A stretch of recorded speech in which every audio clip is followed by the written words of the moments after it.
স্বপ্ন দেখি, যেমন উঁচু থেকে পড়ে যাওয়া বা কাউকে খুঁজতে থাকা। এই ধরনের স্বপ্নকে বলা হয় রিপিটেটিভ ড্রিম। মূলত জীবনের কোনো না কোনো মেটানো চাহিদা, অসম্পূর্ণ কাজ বা মানসিক উদ্বেগ থেকেই এই ধরনের স্বপ্ন দেখা যেতে পারে।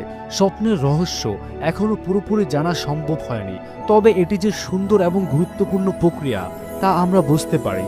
স্বপ্ন আমাদের মনকে বিশ্রাম দিতে, আবেগ নিয়ন্ত্রণ করতে এবং সৃজনশীলতা বাড়াতে সাহায্য করে। তাই রাতের ঘুমে হারিয়ে যেতে দিন নিজেকে, আর দেখি কোথায় নিয়ে যায় এই অদ্ভুত স্বপ্নের দুনিয়া।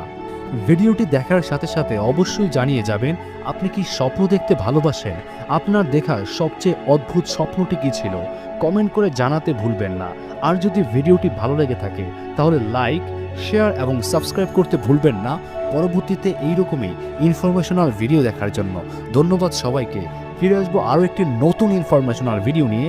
ততদিন ভালো থাকুন। Tata, bye bye.